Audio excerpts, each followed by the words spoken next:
The missing 10th man চ্যাপ্টারটির শেষ ক্লাসটি আজকে আমরা করব। তো এখানে আমরা দেখব 6.7-এর যেই কাজটি রয়েছে সেটি। এখানে লেখা রয়েছে rearrange the words to make a meaningful sentence, অর্থাৎ নিচে যে সেন্টেন্সগুলো দেওয়া আছে এই সেন্টেন্সগুলো সাজিয়ে লিখতে হবে। Then use the appropriate punctuation marks in capital letters where required, এবং যেখানে পাংচুয়েশন মার্ক দরকার এবং বড় অক্ষর করতে হবে, বড় হাতের অক্ষর করতে হবে, সেটাও করতে হবে। অর্থাৎ এই সেন্টেন্সগুলো প্রতিটা সেন্টেন্সের শব্দগুলো উলট পালট করে দেওয়া আছে, সেটি সাজিয়ে লিখতে হবে। যেমন এই নাম্বার সেন্টেন্সটি যদি আমরা দেখি, এখানে বলা আছে garden is beautiful, this is a tea. সেটার কোনো আসলে সেন্টেন্সটা যেভাবে দেওয়া রয়েছে এর কোনো অর্থ হয় না, সেটা সাজিয়ে লিখলে সেন্টেন্সটি এরকম হয়,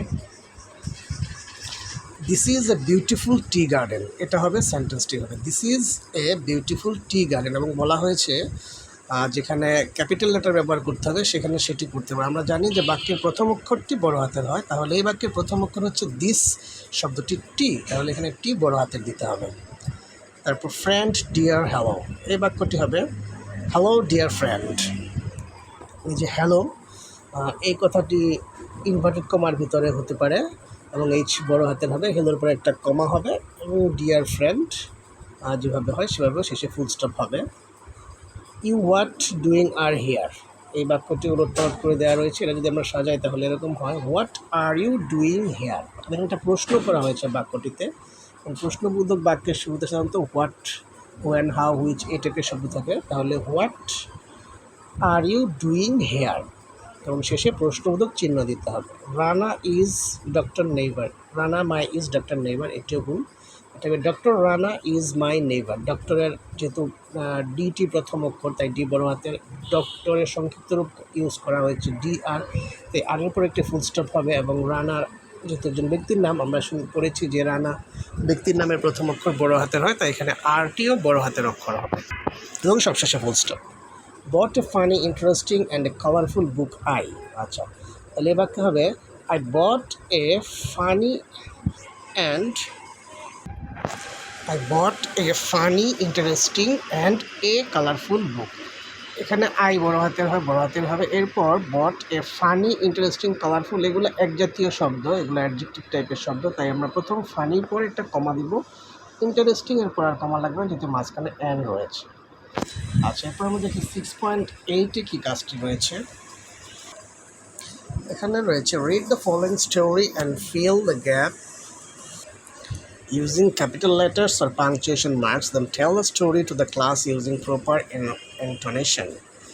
অর্থাৎ নিচের গল্পটি পড়ে যে জায়গায় বড় হাতের অক্ষর ক্যাপিটাল লেটার বসাতে হবে এবং চিহ্ন বসাতে হবে, অর্থাৎ জ্যোতি চিহ্ন, পাংচুয়েশন মার্ক, দাড়ি কমা, সেগুলো বসিয়ে শূন্যস্থান পূরণ করতে হবে। তারপর সঠিক স্বরভঙ্গি ব্যবহার করে শ্রেণীতে, অর্থাৎ যে জায়গায় যেরকম টোন দেওয়া দরকার সেভাবে গল্পটি ক্লাসে বলতে বলা হয়েছে।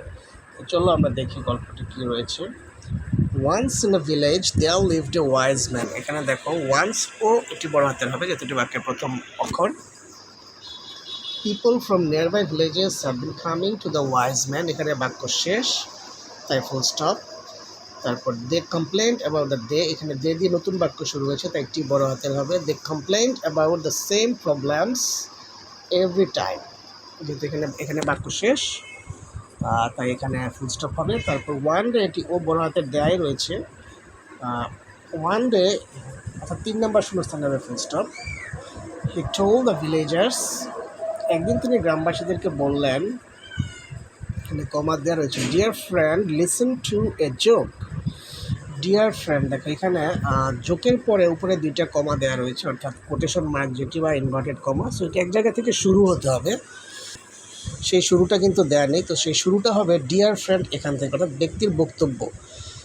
ওই যে ওয়ান ডে হি টোল্ড, এই লোকটি যে কথাটি বলেছে, লোকটি কী বলেছে, dear friend listen to a joke, আমার বন্ধুরা একটা গল্প শোনো, তাহলে এখান থেকে ইনভার্ট কমা শুরু, ডিয়ারের ডি এর থেকে। Hearing the joke the villagers roared in laughter, জোকটি শুনে গ্রামবাসীরা সবাই খুব উচ্চস্বরে হাসলো। After a couple of minutes, এখানে একটা কমা দিতে হবে, কয়েক মিনিট পর এখানে অল্প একটু সময় থামতে হবে তাই একটা কমা। told them the same joke and only a few of them smiled, তো সে এই জোকটি আবার বলল এবং মাত্র অল্প কয়েকজন লোকই এবার হাসলো।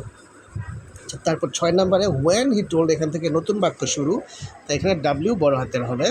told the same joke for the third time no one laughed anymore, অর্থাৎ যখন সে আবার তৃতীয়বারের মতো গল্পটি বললো এবার আর কেউ হাসলো না, তারপর দ্য ওয়াইজ ম্যান 7 নম্বরে দ্য ওয়াইজ ম্যান দি এখান থেকে দা থেকে বাক্যটি নতুন বাক্য শুরু হয়েছে, তাই টি বড় হাতে হবে। The wise man smiled and said you can't laugh at the same joke over and over. আচ্ছা দেখো এখানে একটু কাজ রয়েছে। The wise man smile and said, যখন কোনো বক্তার বক্তব্য শুরু হয় তখন সেখানে কোটেশন মার্ক থাকে বা ইনভার্ট কমা থাকে, তোমরা দেখতে পাচ্ছ ইউ এখান থেকে ইনভার্টেড কমা শুরু হয়েছে, হ্যাঁ, এবং এটি শেষ হবে যখন তার বক্তার বক্তব্য শেষ হবে সেই জায়গায়। দেখো এই বক্তার বক্তব্যটি শেষ হয়েছে কোথায়, you can laugh at the same joke over and over, এবং 9 নম্বর শূন্যস্থানে ফুল স্টপ হবে। অর্থাৎ এখানে বক্তা একটি সেন্টেন্স নয়, দুটি সেন্টেন্স বলছে, তাই তার বক্তব্য যতক্ষণ থাকবে ততক্ষণ সেখানে ইনভার্টেড কমা হবে না।